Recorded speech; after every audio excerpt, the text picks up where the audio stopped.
السلام علیکم ورحمۃ اللہ وبرکاتہ۔ کیا حال ہے آپ سب کا؟ الحمدللہ۔ آپ سب ملتان کے ہیں یا کسی اور شہر سے آئے ہیں؟ ملتان سے۔ اچھا، ہاسٹل کے اسٹوڈینٹس ہیں آپ؟ اوکے۔ آپ میں سے کبھی کسی نے یہ لیکچر کبھی غلطیوں کی اصلاح کا 90 طریقہ پہلے کبھی سنا؟ اس میں بیسیکلی یہ بتایا جاتا ہے کہ نبی صلی اللہ علیہ وسلم غلطیوں کی اصلاح کیسے کیا کرتے تھے۔ ٹھیک ہے، آپ ہمارے لیے اسوہ حسنہ ہیں، تو ہمیں بھی سیکھنا ہے آپ سے، یعنی نبی صلی اللہ علیہ وسلم سے، کہ ہمیں دوسروں کی خیرخواہی کیسے کرنی ہے، اگر کوئی غلطی کر رہے ہیں تو ان کی اصلاح کیسے کرنی ہے۔ تو اس کتاب میں مختلف آیات اور احادیث سے اس بات کو بہت اچھی طرح واضح کیا گیا۔ تو انشاءاللہ آج ہم شروع کرتے ہیں۔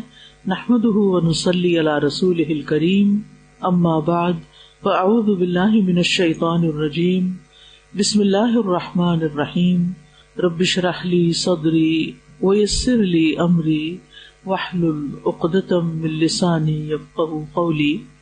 پچھلے ہفتے ہم نے سیکھا کہ نبی صلی اللہ علیہ وسلم صحابہ کی تربیت حالات اور واقعات کی مناسبت سے فرمایا کرتے تھے، یعنی جس طرح کے حالات چل رہے ہوتے تھے اسی کے مطابق آپ ان کی توجہ صحیح چیزوں کی طرف کروا دیتے تھے۔ مثال کے طور پر بارش، آندھی، طوفان، زلزلے جیسے جو واقعات ہوتے تھے اس سے عملی تربیت کر دیا کرتے تھے، یعنی سچویشن کے مطابق۔ بارش آتی تو بارش سے متعلق بات کرتے، بادل آتے تو بادل سے متعلق، آندھی طوفان ہوتا تو اس سے متعلق۔ تو آپ نے ان تمام مواقع پر صحابہ کی خاص طور پر عقیدے کی اصلاح کی۔ پھر اسی طرح ہم نے یہ پڑھا کہ آپ کا انداز تربیت بہت خوبصورت تھا۔ آپ لوگوں سے سوال کیا کرتے تھے۔ سوال کرنے کا فائدہ یہ ہوتا ہے کہ دوسرا شخص سوچنے لگتا ہے اور پھر یہ بھی پتہ چلتا ہے کہ وہ کام کیوں کر رہا ہے۔ مثال کے طور پر اگر میں آپ سے پوچھوں آپ یہاں کیوں بیٹھی ہیں، تو آپ فوراً سوچنے لگیں گی ہاں واقعی مجھے سوچنا ہے میں کیوں بیٹھی، کیوں آئی ہوں۔ ورنہ ہم ایک روٹین میں بندھے ہوئے ادھر سے چل پڑے، وہاں سے آ کے یہاں بیٹھ گئے، ہم شعوری طور پر یہ ڈیسائیڈ نہیں کرتے کہ ہم نے یہاں بیٹھ کے کیا کرنا ہے۔ تو نبی صلی اللہ علیہ وسلم سوال کیا کرتے تھے تاکہ مخاطب متوجہ ہو، سوچے اور بات پھر اس کو سمجھ بھی آ جائے اور اس کے دل میں اتر جائے۔ تو اس لیے والدین کو، پیرنٹس کو اور اسی طرح ٹیچرز کو یہ چاہیے کہ سکھانے سے پہلے سوال کر کے سامنے والوں کے، یعنی بچوں کا یا شاگردوں کا جو ذہنی معیار ہے اس کو بھی سمجھیں کہ ان کی سمجھ بوجھ کتنی ہے۔ پھر ایک بات یہ بھی ہم نے دیکھی کہ نبی صلی اللہ علیہ وسلم جب سوال کرتے تھے تو صحابہ کرام جواب دینے میں بہت احتیاط کرتے تھے۔ درست جواب بھی معلوم ہوتا تو یہی کہا کرتے تھے کہ اللہ اور اس کا رسول زیادہ بہتر جانتے ہیں، یعنی فوری اپنی طرف سے کوئی گھڑا ہوا جواب نہیں دے دیتے تھے۔ تو اس سے ہمیں یہ بھی سیکھنے کو ملا کہ جب کسی بات کا جواب نہ آتا ہو تو انسان کے لیے یہ کہہ دینا زیادہ بہتر ہوتا ہے کہ لا ادری، مجھے نہیں معلوم، آئی ڈونٹ نو، میں اس کے بارے میں کچھ نہیں جانتا، تاکہ غلط بات کرنے سے بچا جا سکے۔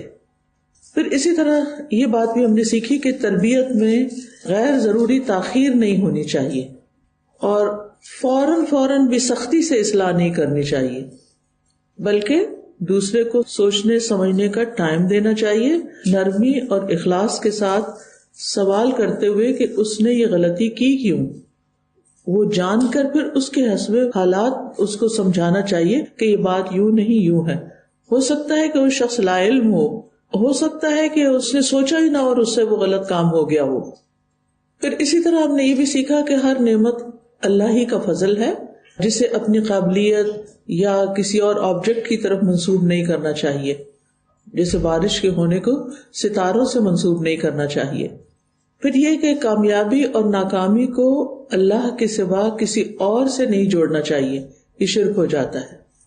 پھر ہم نے یہ سیکھا کہ نبی صلی اللہ علیہ وسلم سے محبت ایمان کا حصہ ہے، مگر آپ کی محبت بھی اللہ کی محبت سے بڑھ کر نہیں ہو سکتی، یعنی آپ سے بھی ہم محبت اللہ تعالیٰ سے زیادہ نہیں کر سکتے، کیونکہ سب سے زیادہ محبت کا مستحق اللہ رب العزت ہے۔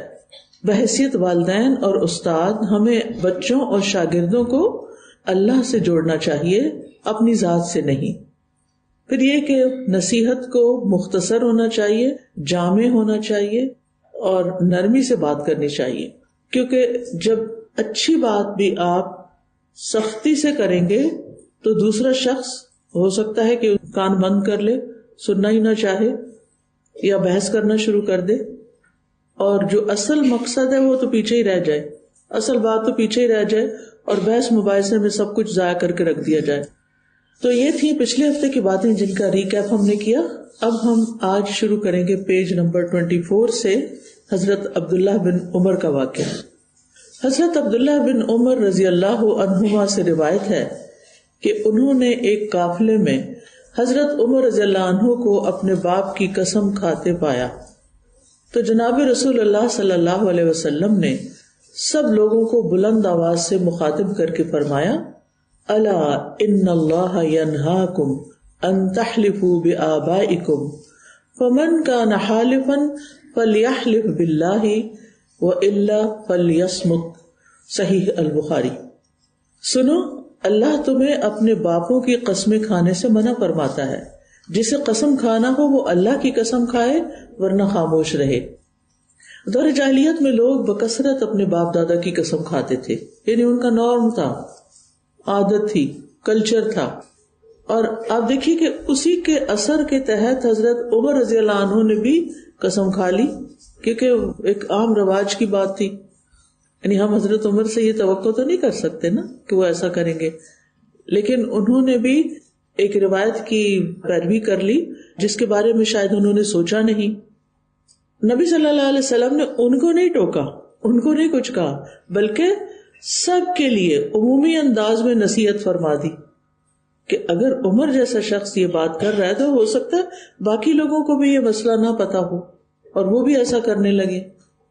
تو اس لیے آپ صلی اللہ علیہ وسلم نے سب کو مخاطب کر کے باپ دادا کی قسم اٹھانے سے منع کر دیا، کیونکہ جس کی قسم اٹھائی جائے اس کی عظمت مقصود ہوتی ہے کہ وہ بہت بڑی چیز ہے، اور حقیقی عظمت کے لائق کون ہے؟ سب سے بڑا کون ہے؟ اللہ رب العزت۔ تو اس لیے جس کو قسم کھانی ہو وہ اللہ ہی کی قسم کھائے، ماں باپ کی نہیں۔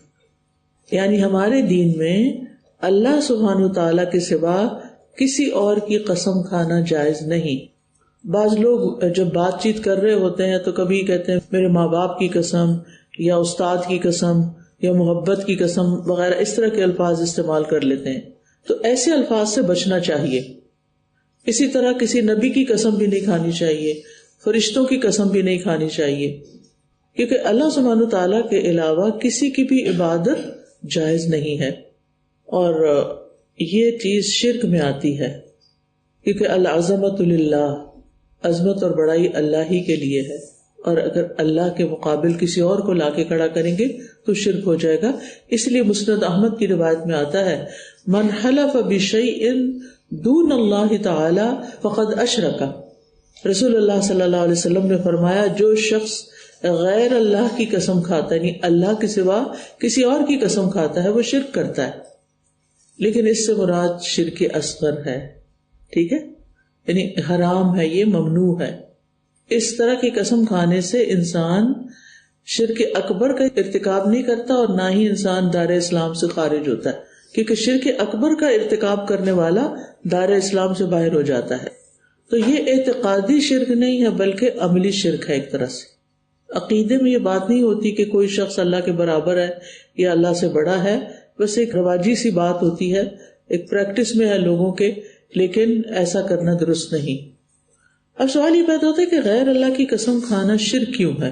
ابن قدامہ ایک اسکالر ہیں رحمہ اللہ، وہ فرماتے ہیں کہ غیر اللہ کی قسم کھانے کو شرک اس لیے قرار دیا گیا ہے کیونکہ قسم کھانے والا اللہ کے علاوہ جس کی قسم کھاتا ہے گویا وہ اس کی تعظیم کر رہا ہے جو رب کی تعظیم کے مشابہ ہوتی ہے، یعنی اس سے ملتی جلتی ہے، اور اللہ کی تعظیم کے مشابہ کسی مخلوق چیز کی تعظیم نہیں ہو سکتی، لہٰذا غیر اللہ کی قسم کھانا شرک میں شمار ہوتا ہے۔ جیسے ریاکاری شرک ہے نا، تو ریاکاری کیوں شرک کہتے ہیں؟ کیونکہ جو کام ہمیں اللہ کو خوش کرنے کے لیے کرنا ہے وہ ہم لوگوں کو خوش کرنے کے لیے کرنا شروع کر دیتے ہیں، لوگوں سے تعریف اور لوگوں سے اجر چاہنے کے لیے، جبکہ وہ اللہ ہی کے لیے ہونا چاہیے۔ ابن حجر رحمہ اللہ کہتے ہیں، ابن حجر نے بخاری کی شرح لکھی ہے، فتح الباری ہے اس کا نام. وہ کہتے ہیں کہ اہل علم کہتے ہیں کہ کسی چیز کی قسم اٹھانا اس کی تعظیم اور عظمت کا اقرار ہے، اور حقیقی عظمت صرف اللہ کے لیے ہے، اس لیے غیر اللہ کی قسم کھانے سے منع کیا گیا ہے. حتیٰ کہ کعبہ کی قسم بھی نہیں کھا سکتے. بعض لوگ کھاتے ہیں نا کعبہ کی قسم، نہیں، بلکہ کیا کرنا چاہیے؟ رب کعبہ کی قسم. ٹھیک ہے، رب کعبہ کی قسم. اس سلسلے میں ایک روایت آتی ہے مسند احمد کی. اہل کتاب کے عالموں میں سے ایک بڑا عالم رسول اللہ صلی اللہ علیہ وسلم کی خدمت میں حاضر ہوا اور کہنے لگا، اے محمد صلی اللہ علیہ وسلم، تم لوگ بہترین قوم ہوتے اگر تم شرک نہ کرتے. آپ نے فرمایا، سبحان اللہ، وہ کیسے؟ اس نے کہا کہ تقولون اذا حلفتم والکعبۃ، جب تم لوگ قسم کھاتے ہو تو کہتے ہو کعبہ کی قسم. رسول اللہ صلی اللہ علیہ وسلم نے کچھ دیر سکوت کے بعد فرمایا کہ صحیح کہہ رہا ہے، اس لیے آئندہ جو شخص قسم کھائے وہ رب کعبہ کی قسم کھائے. اب آپ دیکھیے کہ بات کون کر رہا ہے؟ اہل کتاب کا ایک عالم، اور نبی صلی اللہ علیہ وسلم اس کی بات سن رہے ہیں اور اس کی بات کو صحیح قرار دے رہے ہیں، اور پھر اس پر بیس آپ لوگوں کو بھی سمجھا رہے ہیں. پھر اس نے کہا، اے محمد صلی اللہ علیہ وسلم، اگر تم لوگ اللہ کے ساتھ کسی کو شریک نہ ٹھہراتے تو تم بہترین قوم ہوتے. آپ نے فرمایا، سبحان اللہ، وہ کیسے؟ اس نے کہا کہ تم لوگ کہتے ہو ما شاء اللہ و شئت، جو اللہ نے چاہا اور آپ نے چاہا. آپ کو پتہ ہے یہ بھی شرک ہوتا ہے. آپ نے کچھ دیر سکوت کے بعد فرمایا، یہ صحیح کہہ رہا ہے. آپ صلی اللہ علیہ وسلم پہلے خاموش ہوئے، ایک دم جلدی سے جواب نہیں دیا، تم غلط کہہ رہے ہو، ہاں تم ٹھیک کہہ رہے ہو. نہیں، سوچا، غور کیا، اور پھر اس کے بعد اس کو صحیح کہا. فرمایا، اس لیے جو شخص یہ کہے اسے چاہیے کہ ان دونوں جملوں کے درمیان فاصلہ پیدا کیا کرے. وہ کیا کہے؟ ثم شئت، اس کے بعد جو آپ چاہے. واو نہیں لگائیں بلکہ ثم لگائیں. جو اللہ چاہے اور جو آپ چاہیں. نو، کیا؟ جو اللہ چاہے پھر اس کے بعد جو آپ چاہیں.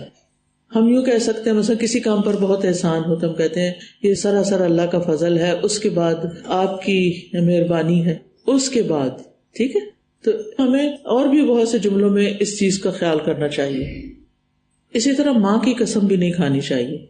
سنن نبی داؤد کی روایت ہے، رسول اللہ صلی اللہ علیہ وسلم نے فرمایا، تم اپنے باپ دادا کی قسم نہ کھانا، نہ اپنی ماؤں کی قسم کھانا، اور نہ ان کی قسم کھانا جنہیں لوگ اللہ کا شریک ٹھہراتے ہیں. تم صرف اللہ کی قسم کھانا، اور اللہ کی قسم بھی اس وقت کھاؤ جب تم سچے ہو. جھوٹی قسم بھی نہیں کھا سکتے. اچھا، اسی طرح اپنی نیکی کی قسم بھی نہیں کھانی چاہیے. مثلاً کوئی یہ کہے کہ میں اپنی نماز کی قسم کھا کے کہتا ہوں، یا میں اپنے روزے کی قسم کھا کے کہتا ہوں کہ میں فلاں کام نہیں کروں گا، تو ایسی قسم کھانا بھی ممنوع ہے.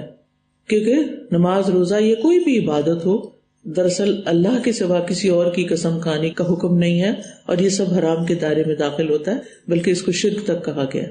اب اگر ہم ماضی میں یہ سب کچھ کرتے رہے ہیں اور ہمیں پتہ ہی نہیں تھا تو پھر کیا کریں؟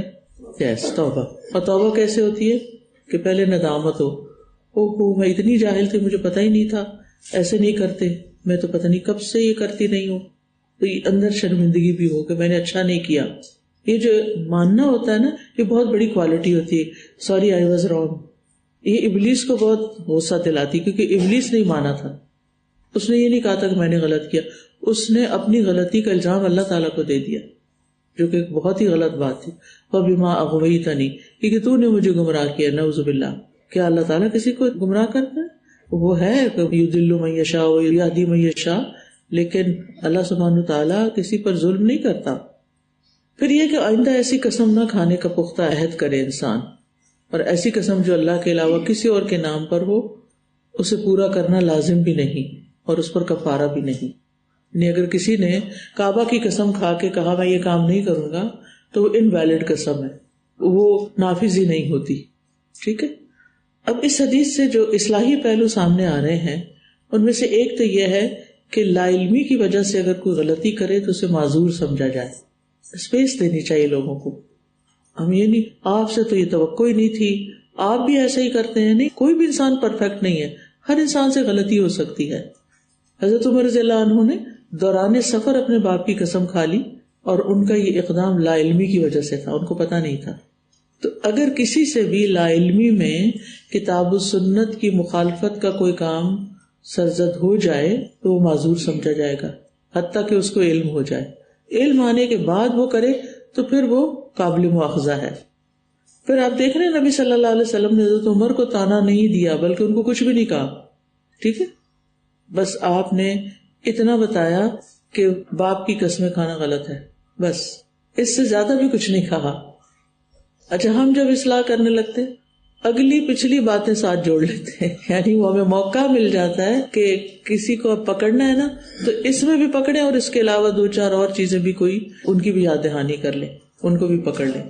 تو نبی صلی اللہ علیہ وسلم کا اصلاح کا انداز آپ نے دیکھا، کیا دیکھا؟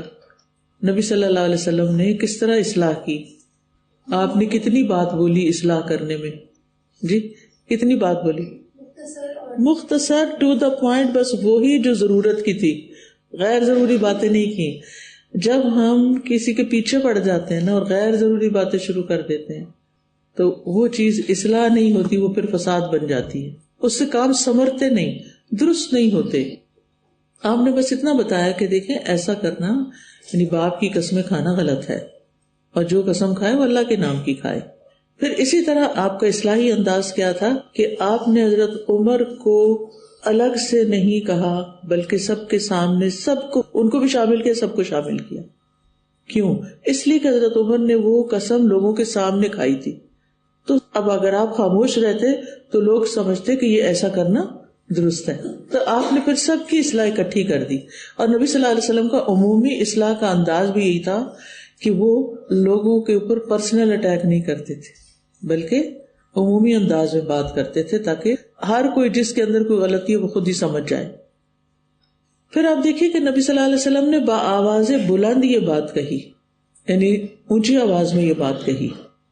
تو اس سے یہ پتہ چلتا ہے کہ بعض اوقات بات کی اہمیت کو اجاگر کرنے کے لیے آواز بلند کی جا سکتی ہے تاکہ سامعین اس بات کو اچھی طرح سمجھیں.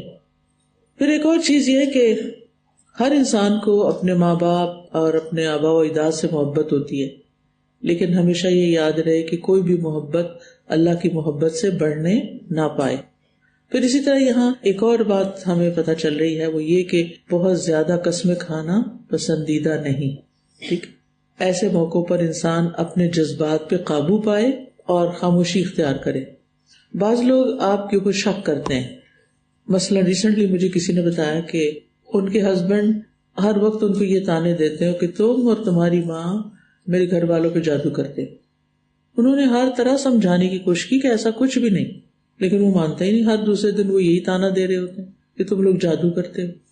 اب آپ سوچیں کہ اگر کوئی روز آپ کو یہی کہے کہ تم جادو کرتی ہو اور آپ کرتے نہیں ہیں تو پھر آپ کو ضرورت پڑے گی نا قسم کھانے کی.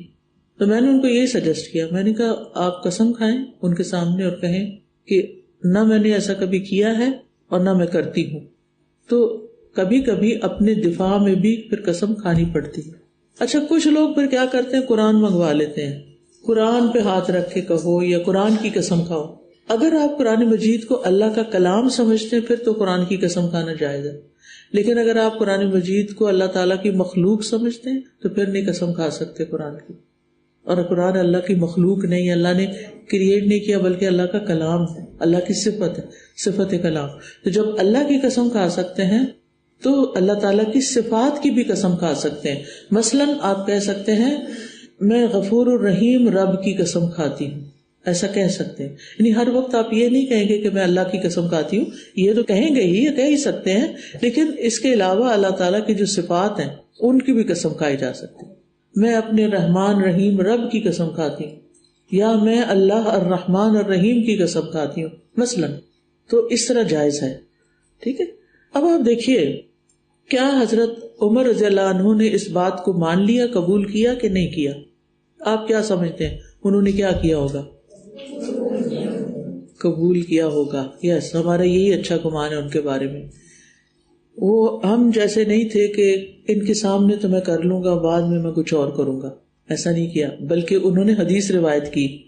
صحیح بخاری میں آتا ہے، عمر رضی اللہ عنہ سے مروی ہے، وہ کہتے ہیں مجھ سے رسول اللہ صلی اللہ علیہ وسلم نے فرمایا بے شک اللہ تمہیں اپنے باپوں کی قسم کھانے سے منع فرماتا ہے. کہ اللہ کے رسول صلی اللہ علیہ وسلم مجھ سے کہا، وہ اس حدیث کو آگے بیان کرتے ہیں. حضرت عمر کہتے ہیں فواللہ ما حلفت بها منذ سمعت النبی صلی اللہ علیہ وسلم ذاکرا ولا آثرا.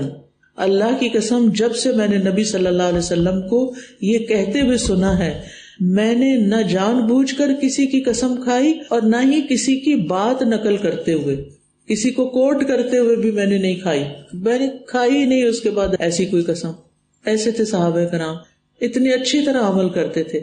یہ تھی صحابہ کی اصل محبت کہ جو وہ کہتے تھے بس وہ پر مان جاتے تھے, آگے سے آرگیو نہیں کرتے تھے. اور صرف ایک دفعہ نہیں ہے, سامنے نہیں, ہر جگہ پر کہتے ایسے ہی کریں گے. ایسے ہی تو نہیں اللہ تعالیٰ رضی اللہ عنہم ورضوا عنہ, اللہ ان سے راضی ہو گیا اور وہ اس سے راضی ہو گئے. یعنی اس کا مطلب کیا ہے کہ کسی کی نقل کرتے ہوئے نہیں کھائی, یعنی کبھی یہ نہیں کہا کہ فلاں کہہ رہا تھا کہ لات کی قسم عزا کی قسم, یہ بھی نہیں کبھی کہا, منہ سے نکالا ہی نہیں اس کے بعد. اور نبی صلی اللہ علیہ وسلم کی اطاعت کی بنا پر اللہ تعالیٰ نے عمر رضی اللہ عنہ کو یہ مقام دیا تھا. کہتے ہیں نا با ادب با نصیب. تو جو اللہ کے رسول صلی اللہ علیہ وسلم کی جتنی اطاعت کرتا ہے, آپ کی سنت کی جتنی پیروی کرتا ہے, اللہ سبحانہ وتعالیٰ اس کو اتنا ہی مقام اور مرتبہ عطا کرتے ہیں, کیونکہ انہوں نے نبی صلی اللہ علیہ وسلم کی بات کو آنر کیا, اس کو دل سے لیا. انہوں نے یہ نہیں کہا کہ آپ نے سب کے سامنے مجھے شرمندہ کر دیا, آپ مجھے الگ سے بتا دیتے. نہیں, چونکہ انہوں نے سب کے سامنے ایک ایسی بات کی تھی جو غلط تھی, تو نبی صلی اللہ علیہ وسلم نے اصلاح بھی اسی مناسبت سے کی. اب یہاں اگر آپ میں سے کوئی بات کرنا چاہے تو موسٹ ویلکم, کہ اس سے آپ صلی اللہ علیہ وسلم کا کیا اصلاحی پہلو نظر آتا ہے, آپ نے کس طرح لوگوں کی اصلاح کی, کیا سیکھا آپ نے اس سے.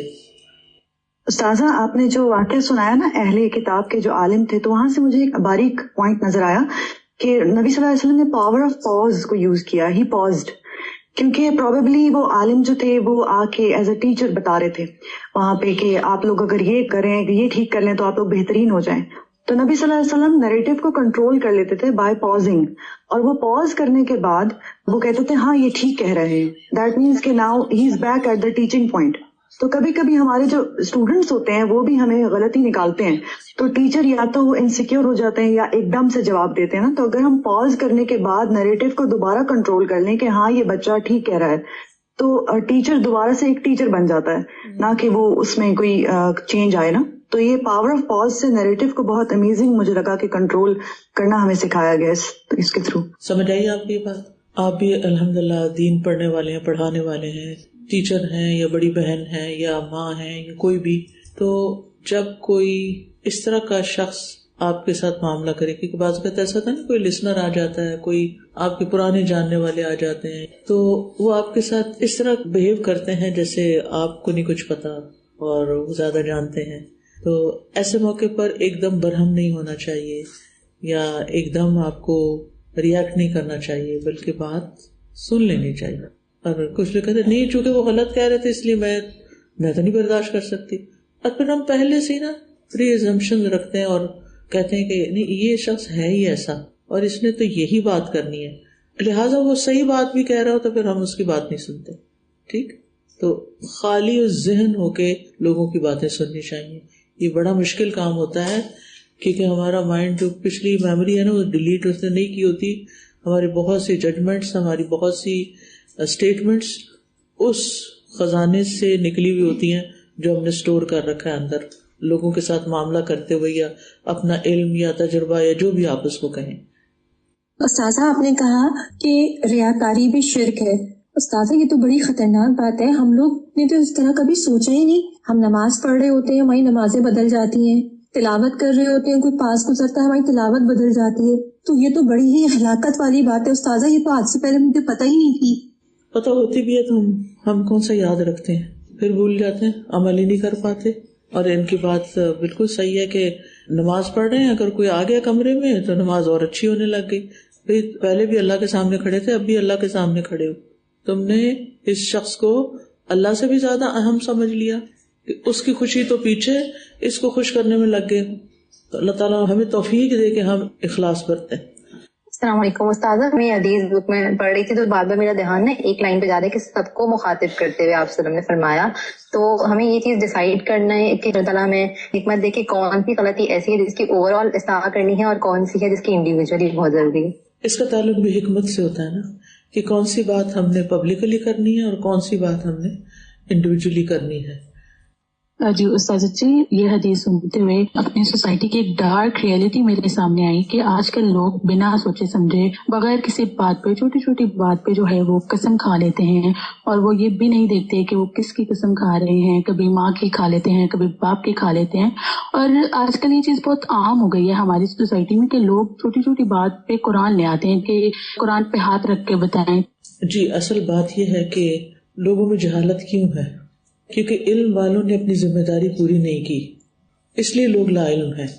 اور لوگوں نے علم حاصل کرنے کو اپنی زندگی میں کوئی اہمیت ہی نہیں دی. حالانکہ ایمان کے بعد سب سے بڑی دولت علم ہے، جس کی وجہ سے انسان کی عزت اور اس کا مقام مرتبہ بھی بڑھتا ہے، بندوں کی نگاہ میں بھی، اللہ کی نگاہ میں بھی. یعنی اگرچہ اس نیت سے نہیں پڑھنا چاہیے لیکن دس از اے فیکٹ.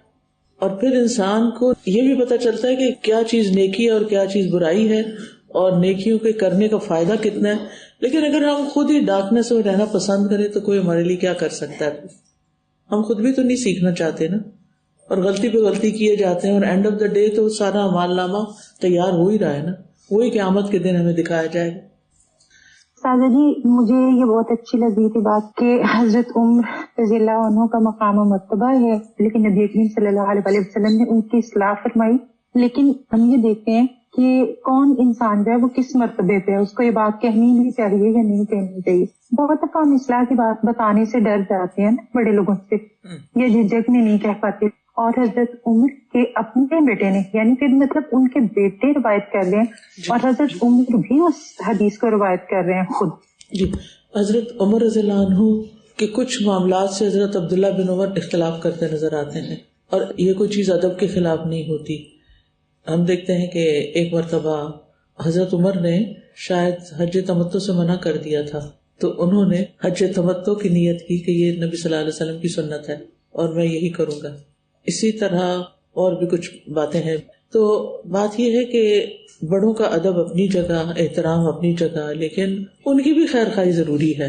اگر ان سے کوئی چیز غلط ہو رہی ہے تو ان کو بھی بتا دینا چاہیے. قیامت کے دن وہ گریبان نہ ہمارا پکڑے کہ آپ کو پتا تھا تو آپ نے بتایا کہ. اور اس کے لیے ہمیں دوسروں کو مارجن دینا پڑے گا، دوسروں کو سپیس دینی پڑے گی کہ وہ بات کر سکیں. ہمیں اپنے گرد ایسی چار دیواری نہیں کھڑی کرنی کہ کسی کو موقع ہی نہیں دیں کہ وہ ہم تک پہنچے اور ہم سے بات کرے. ٹھیک ہے؟ تو حضرت عبداللہ بن عمر کی محبت نبی صلی اللہ علیہ وسلم سے بے مثال تھی، اور یہی محبت کا اصل مطلب ہے کہ ماں باپ سے بھی زیادہ. حدیث پڑھتے ہیں نا کہ یعنی تم میں سے کوئی مومن نہیں ہو سکتا جب تک میں اس کو ہر چیز سے زیادہ محبوب نہ ہو جاؤں، اس کے اولاد سے، والدین سے. عبداللہ بن عمر اس کی عملی تصویر پیش کر رہے ہیں. بعض اوقات ایسا ہوتا ہے نا کہ بحیثیت استاد کے آپ دیکھتے ہیں کہ کوئی شخص راستے میں غلط کام کر رہا تھا، آپ اس کی اصلاح کر دیتے ہیں، اور دوسرے لوگ جو دیکھ رہے ہوتے ہیں وہ بھی سن لیتے ہیں. تو عموماً لوگ پھر اس کو مائنڈ کر جاتے ہیں کہ آپ نے سب کے سامنے کیوں کہا کہ یہ تم صحیح کام نہیں کر رہے تھے. ایک دن کچھ عرصہ پہلے کی بات ہے کہ ایک بچی سافٹ بورڈ پہ کچھ لگا رہی تھی، تو میں نے کہا کہ یہ درست نہیں ہے، اس وقت اس کو لگانے کی ضرورت نہیں ہے. تو بعد میں مجھے پتا چلا کہ اس کو اچھا نہیں لگا کہ میں نے، کیونکہ اور لوگ بھی سن رہے تھے. تو میں نے صرف اتنا نہیں کہا بلکہ میں نے ایکسپلین کیا کہ یہ چیز اس وقت ایسے اور ایسے کرنا اور اس طریقے سے کرنا کیوں درست نہیں ہے. اور میرا مقصد کیا تھا کہ نہ صرف یہ کہ وہ نہ کرے بلکہ اور بھی نہ کرے، کیونکہ بعض جگہوں پر مثال کے ساتھ یہ سچویشن کے مطابق بات سمجھانی پڑتی ہے، اور ہر وقت یہ نہیں کر سکتے کہ آپ اس کو وہاں چھوڑ دیں اور آپ اس کو غلط کام کرنے دیں اور وہ جب ساری غلطی ہو جائے تو پھر اس کے بعد کریں آپ اس کو انڈو کرو. تو سچویشن کے مطابق سمجھنا چاہیے، حالات کی مناسبت سے. پچھلی حدیث میں پچھلے ہفتے بھی ہم نے پڑھا تھا نا کہ نبی صلی اللہ علیہ وسلم نے بارش کو ستاروں سے منسوب کرنے سے منع کیا، بلکہ فرمایا مطرنا بفضل اللہ. جی سوال کیجیے. ہاں، قسم سے ریلیٹڈ کر سکتے.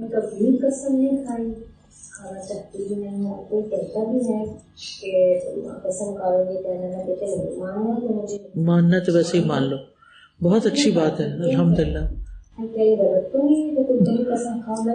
نہیں، بہت اچھا کیا، کیونکہ قسم کھانا پسندیدہ نہیں ہے. انسان کو ویسے ہی سچ بولنا چاہیے، اور یقین کرنا کر لے، اگر نہیں کرتے تو آپ کی مرضی. اوکے، ٹائم کافی ہو چکا ہے. جزاکم اللہ خیرا کثیرا، بارک اللہ فیکم، وآخر دعوانا ان الحمد للہ رب العالمین. سبحانک اللہم وبحمدک، اشہد ان لا الہ الا انت، استغفرک واتوب الیک. السلام علیکم ورحمۃ اللہ وبرکاتہ.